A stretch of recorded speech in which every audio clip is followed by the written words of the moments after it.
tinokuchingamidzai kuchechi yeChrist Embassy yepamhepo yatinoita muchishona. Iko zvino hapachina chikonzero chekupedza svondo rose usina kupinda chechi, nokuti painopindwa unenge usipo, kuda wakanga uri kubasa pakaenda vamwe kuchechi, kuda wakanga uri parwendo, kuda chechi yeChrist Embassy haisati yakuwanikwa kwaunogara, kana kuti unofarira hako kudzidza shoko raMwari nechishona.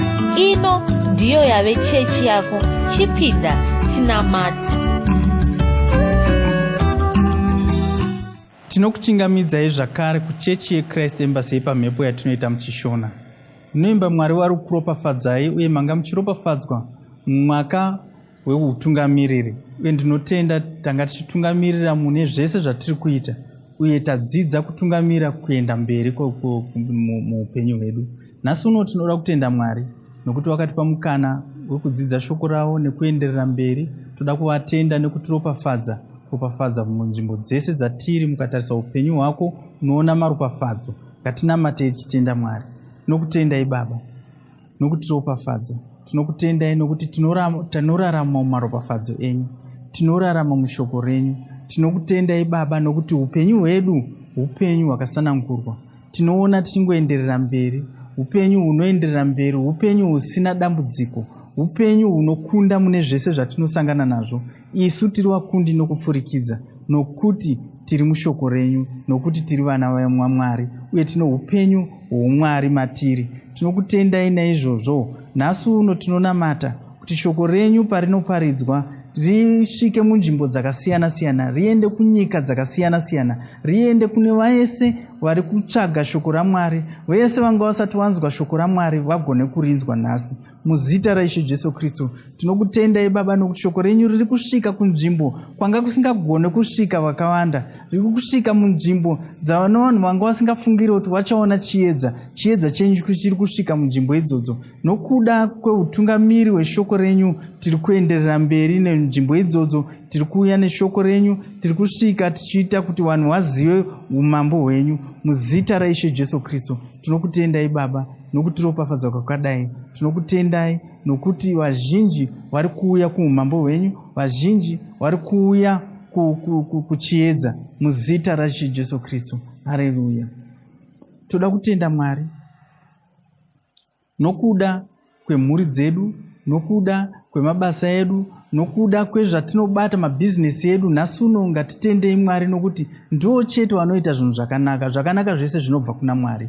Tinokutendai Baba, kudzwai nokusingaperi. Tinoisa mabhizinesi edu, mhuri dzedu, mabasa edu, tichikutendai pamusoro pezvamuri kuita mumabasa edu, zvamuri kuita mukati memhuri dzedu. Imi kunaka kwenyu kuri kuoneka mune zvese zvatinobata, zvese zvatinoibata zviri kuenderera mberi nokuda kweshoko renyu Baba, nokuda kwerudo rwenyu, nokuda kweupenyu hwamakatipa. Muzita raIshe Jesu Kristu tinorarama muutano, tinorarama muchiedza, tinorarama mukugona. Zvese zvatinobata zvinogoneka, zvese zvatinofunga mukati muupenyu hwedu tinofunga pfungwa dzakanaka, tinofunga zvinhu zvakarurama, tinofunga zvinhu zvino upenyu, nokuda kwekuti makatipa shoko iro rinotivhenekera, rotipa gwara rekufamba naro. Muzita raIshe Jesu Kristu. Ribo Baba Santa Ramoko Shike Ramo Kishe Kariaboko Soko Rikatoria Maka Sotoria Maka Zoto Rimotoria Maka Rabo Baba Soko Sherie Boko Sokoria Maka Santa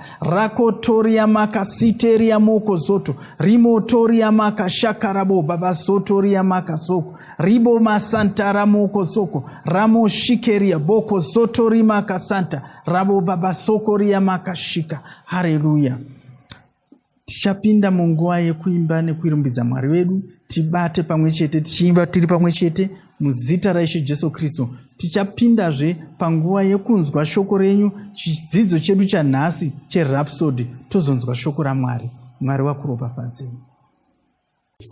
Chidzidzo chedu cherhapsody chatinopiwa namufundisi Chris Oyakilome.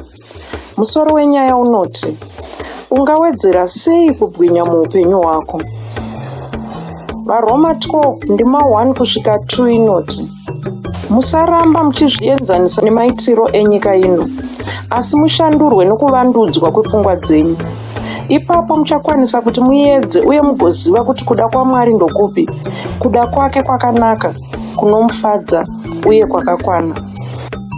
Munhu wose anoda kubudirira pane zvaanoita, asi vakawanda havasati vagona kushandisa shoko raMwari pakurarama kwavo, saka havanzwisisi kuti vangabudirira sei. Shoko raMwari rakajeka, rinoti tinofanira kugara tichivandudza pfungwa dzedu, ndiko kuti tibudirire muupenyu. Nzvimbo yatinogara haisiyo inofanira kuvandudzwa, zvatinopfeka hazvisizvo zvinofanira kuvandudzwa, dzimba dzedu hadzisidzo dzinofanira kuvandudzwa, mari yedu haisiyo inofanira kuwedzera, pfungwa dzedu ndidzo dzinofanira kuvandudzwa, ndidzo dzakakosha. Sei dzakakosha? Nokuti ndidzo dzinoshandiswa kutishandura, ndizvo zvadzakasikirwa. Pfungwa dzine simba iri rakawanda, hariperi, saka dzinogona kukusikira zvaunoda. Shandisa pfungwa dzako, hapana chaunozokoniwa kuita, hapana pausingazogoni kusvika muupenyu. Unogona kushandura zvinhu zveupenyu hwako, unogona kuzvishandura zvose. Pfungwa dzako ndidzo dzaunoshandisa kuzvishandura. Unogona kudzishandisa kugadzirisa mafambiro eupenyu hwako. Zviri mupfungwa dzako ndizvo zvinokuwanisa upfumi. Mwari vane upenyu hwavakakupa. Pfungwa dzako ndidzo dzinokubatsira kurarama upenyu uhu. Mwari vane maropafadzo avakakupa. Zvakare pfungwa dzako ndidzo dzaunoshandisa kushandisa maropafadzo aya. Vhura pfungwa dzako. Rega shoko raMwari ripinde mauri. Ridzidze. Gara pfungwa dzako dziri pariri. Usangoverenga shoko raMwari semamwe mabhuku. Ridzidze. Izvi ndizvo zvatinorayirwa muna 2 Timoteyo 2:15. Ndima iyi inoti, shingaira kudzidza kuti uzviratidze pamberi paMwari, somunhu anogamuchirwa, mushandi asingafaniri kunyadziswa, uye anonyatsoruramisa shoko rechokwadi. Zvipe nguva yekudzeya shoko raMwari. Izvi zvinozoita kuti pfungwa dzako dzirongeke. Zvinozoshandura, unozoona zvinhu nemaonero akanaka. Pfungwa dzako dzinenge dzava kuwirirana nedzaMwari, dzinenge dzava kuwirirana neupenyu hwavakakurongera. Nokudaro upenyu hwako hunozoshanduka. Pfungwa dzako dzine mashandiro adziri kuita iko zvino, dzine maonero adzinoita zvinhu, dzine manzwisisiro adzinoita zvinhu. Ndiko kusaka uri zvauri nhasi, asi unogona kushandura zviri mupfungwa dzako, unogona kushandura maonero adzo. Shoko raMwari ndiro raunoshandisa kuita izvi. Upenyu hwako hunozoshandukawo. Kushanduka uku kunotozoonekwa pauri, kunozoonekwa muunhu hwako, kunozoonekwa muzvinhu zvaunoita muupenyu. Mwari ngavaropafadzwe. Namata mumashure mangu uchiti, Baba vandinoda, ndinokutendai. Shoko renyu rinovandudza pfungwa dzangu, rinoshandura upenyu hwangu, rinorongedza pfungwa dzangu, rinondipa maonero matsva, rinondipa mafungiro matsva. Izvi zvinobva zvandibatsira kurarama upenyu hwamakandipa. Saka ndinogara pfungwa dzangu dziri pashoko renyu. Shoko iri rinogara riri mumweya mangu. Nokudaro ndinoona ndichibudirira pane zvose. Ndinoona ndichigona kuita zvinhu zvose. Saka kubwinya kwangu kuri kuwedzera. Ndinobudirira pane zvanga zvichimbondikurira. Ndinopfuma muzita raJesu. Amen. Dzimwe ndima dzinotsigira chidzidzo chanhasi ndedzinoti Zvirevo 4 ndima 23, vaFiripi 4 ndima 8 naIsaya 26 ndima 3.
Haleluya! Tinosangana zvekare pamunamato wedu weChrist Embassy watinoita pamhepo muchishona. Ndichifara zvikuru kutenda Mwari nekuda kwemukana iwoyo watiri kuwana wekuti tipote tichisangana, tichinamata, tichidzidza shoko raMwari, tichipinda chechi pamwe chete sezvandogara ndichikutaurirai. Usaona sekuti minamato yatinoita iyoyi idambe. Unofana kutonzwisisa kuti unenge uchitopinda chechi. Saka chikumbiro chandotokupai ndechokuti chizvipira kuti ini ndava nhengo yeChrist Embassy. Zvinhu zvatiri chikutaurirai zviya tirikuita zvakati motobatana nesu pamwe chete uchitopinda munamato iyoyo, uchitopinda chechi yeChrist Embassy, tichitosangana. Tonotarisira kuti tabatana newe saizvozvi rimwe zuva tichatosangana zvakanaka. Tichasangana kuda tava nechechi kunzvimbo yauri unogona kutosangana navanhu pamwe chete muchinamata, asi tatotangira pachechi yapamhepo iyoyi. Vakutenda zvekare mufudzi Chris vanova ndivo vakatipa mukana iwoyu, vanotipa mukana iwoyu wokuti tigone kusangana tichinamata pamwe chete, tichidzidza shoko raMwari saizvozvi. Shungu dzavo ndedzokuti muno muwedu awane shoko raMwari. Hapana munhu anofanira kuzochema nokudemba achiti ini handina kuwana mukana wokudzidza shoko raMwari. Hazvifaniri kuitika izvozvo. Muno muwedu anofanira kuwana mukana wekudzidza shoko raMwari, kuwana shoko raMwari, kunamata pamwe chete nevanhu. Hapana anofanira kushaya mukana iyoyo. Bhaibheri rinotaura kwanzi vhangeri irori richaparidzwa. Ivhangeri irori roumambo hwaMwari richaparidzwa kuvanhu vese, kuzvisikwa zvose, kuguma kwozoteerera mushure maizvozvo. Saka vhangeri tinofara kuti riri kutosvika kwauri. Haleluya!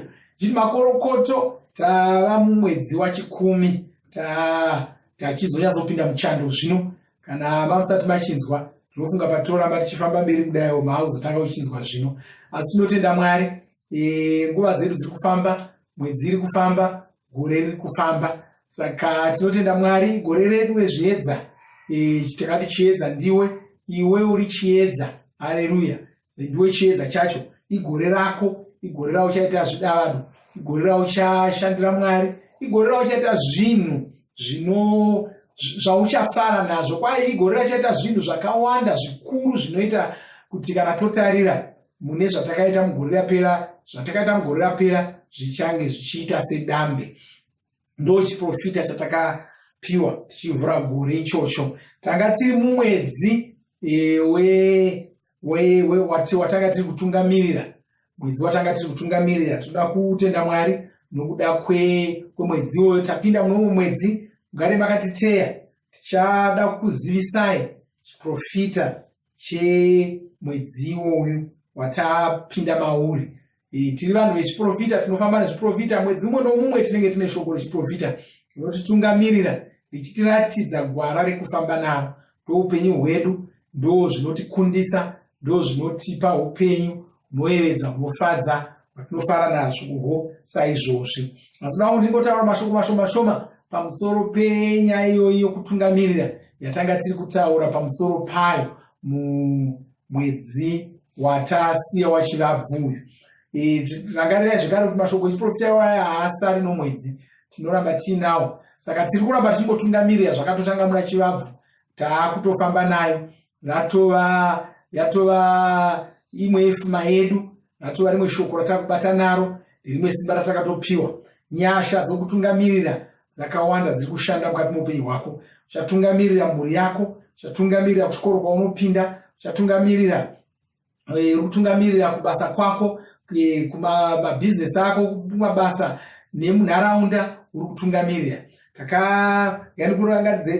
Ndima yatakaverenga Matiyo 5 ndima 14 kwanzi imi muri chiedza chenyika, guta riri pamusoro pegomo haringavanziki. Tikataura tikati usavanza chikristu chako, usavanza zvauri. Haleluya! Regera chiedza chako chipfute, regera chiedza chako chivheneke, regera vanhu vaone chiedza chako. Vanhu havafaniri kutsvaka kuti mukristu ari kupi naye.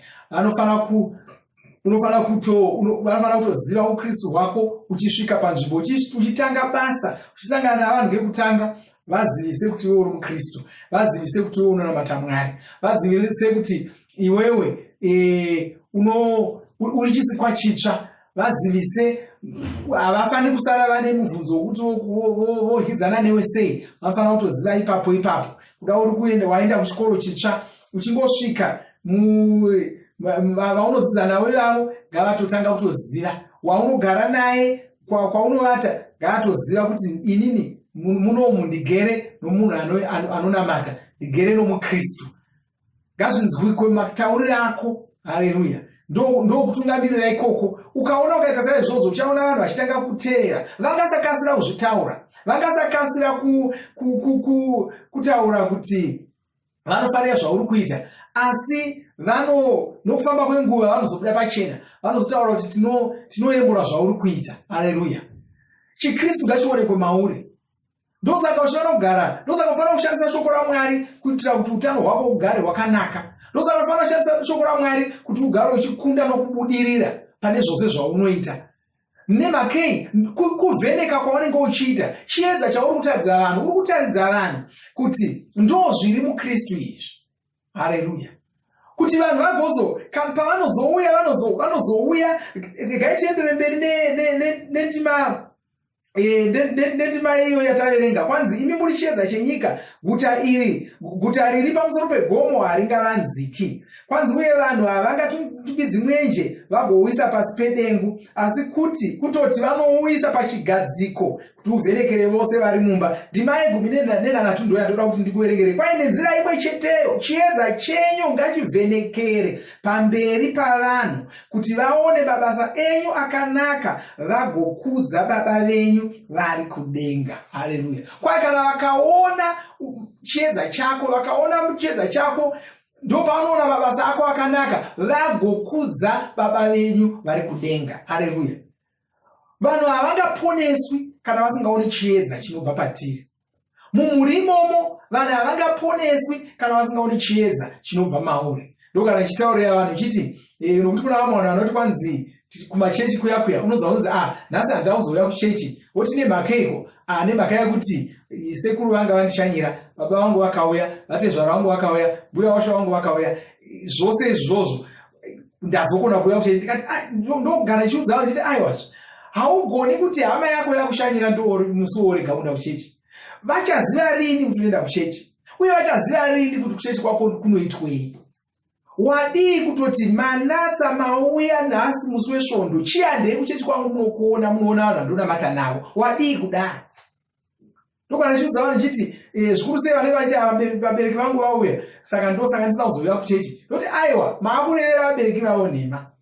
Zvikuru sei vanenge vari mumadhorobha vaya vashanyirwa navabereki vavo vabva kumamisha, vachibva kumamisha vanoda kutozoonawo kuti wakagara sei navanhu, upenyu hwako hwakamira sei. Saka zvingatovafadza kana vakatodzokera vachiziva kuti iwe unotori nechechi yaunopinda, unotori nevanhu vaunotwadzana navo, unotori navanhu vaunofambidzana navo, vanhu kwavo asiri matsotsi, asiri vanhu vasina hunhu, asi vanhu vanotoriwo nehunhu. Vakatoenda vakatofara vakachena mwoyo. Asi zviite uchitadza senzira yokutadza chiedza chako, vanhu ngavazive zvauri, ngavazive kuchechi kwaunopinda, ngavazive manamatiro ako, ngavazive zvaunokoshesa muupenyu. Haleluya. Ndo zvatoda kuti munzwise izvozvo. Saka tapinda mwedzi wa10 tine shoko rechiprofita riri kuuya. Chakugarai makateya musvondo iyoyi tichikuzivisai shoko rechiprofita irori. Asi ngatipindei mune zvimwe zvikamu. Takakutaurira zvekare kuti togara tichikutaurira kuti svondo yedu yokutanga kwomwedzi inenge iriwo svondo yatinounza mipiro yedu yesungano.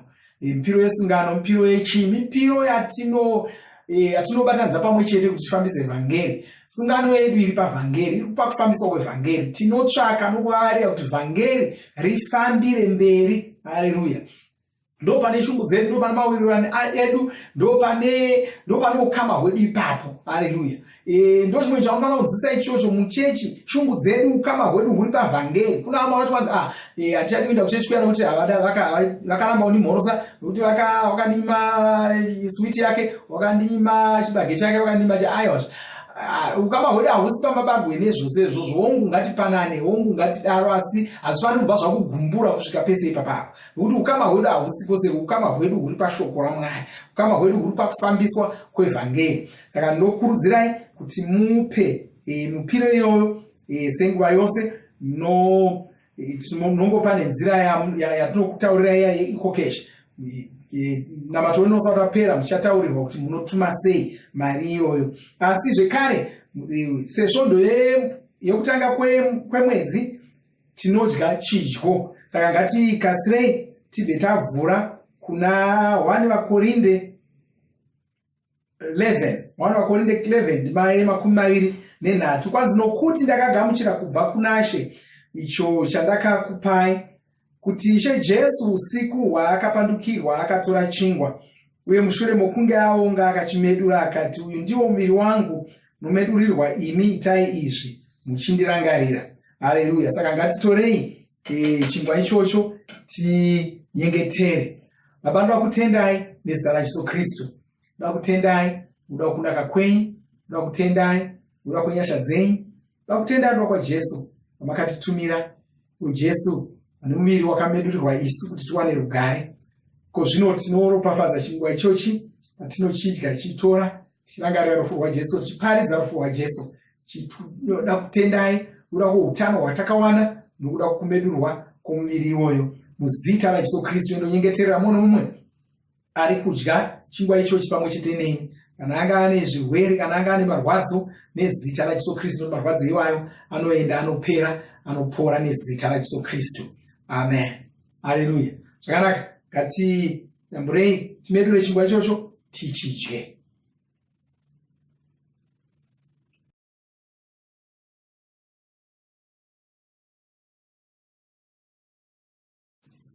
Haleluya. Kwanzi saizvozvo mushure saizvozvo mushure mechirayiro akatora mukombe achiti, mukombe uyu ndiwo sungano itsva muropa rangu, itai izvi nguva dzose kana muchiunwa muchindirangarira. Nokuti nguva dzose kana muchidya chingwa ichi nokunwa mukombe uyu munoparidza rufu rwaShe kusvikira achidzoka. Haleluya. Saka kuti titore mukombe iwoyo tinamate tichiuropafadza. Baba, ndoda kutendai nekuda kwerufu rwaJesu Kristu. Ndoda kutendai nekuda kweropa ravakadeura, rinova ropa rakasuka zvivi zvenyika yose, rikaita kuti vanhu vagone kuva vana vaMwari. Nhasi taponeswa, tava vana vaMwari, tavazvisika zvitsva. Tinokutendai nokuti zvinhu zvakaitwa neropa iroro. Tinoropafadza mukombe iwoyo watinotora nhasi. Chengeterera mumwe nomumwe anobatana neni pakutora mukombe iwoyo. Kana anga ane zvitanzo zvaakapara, zvinosukwa zvose, zvinobviswa mupfungwa dzake, uye hazvimukanganisi pakurarama kwake. Muzita raJesu Kristu tinokutendai. Amen. Zvakanaka, ngatitorei mukombe iwoyo. Haleluya. Zvakanaka, ngatinyengeterei. Baba, ndoda kutendai nokurumbidzai, nokutendai nokuda kwomukana watawana wokudya chidyo. Chikutendai nokuda kwomumwe nomumwe wabatana neni pakudya chidyo ichochi. Taura maropafadzo pamusoro poupenyu hwake. Nyengeterai iko zvino, tichitaura kuti mwedzi uno wose, mwedzi wachaita zvinhu zvikuru, mwedzi wachaita mabasa makuru, mwedzi wachaona ruoko rwaMwari ruchishanda mukati moupenyu hwake, mwedzi wachabatsirwa naMwari nenzira dzinoshamisa, nenzira dzinoonekwa nenyika yose, muzita raJesu Kristu. Ndoda kutenda taura chiropafadzo, tichitaura kuporeswa, utano hwakanaka mukati menyama yemumwe nomumwe ari kunamata neni pazuva ranhasi nezita raJesu Kristu.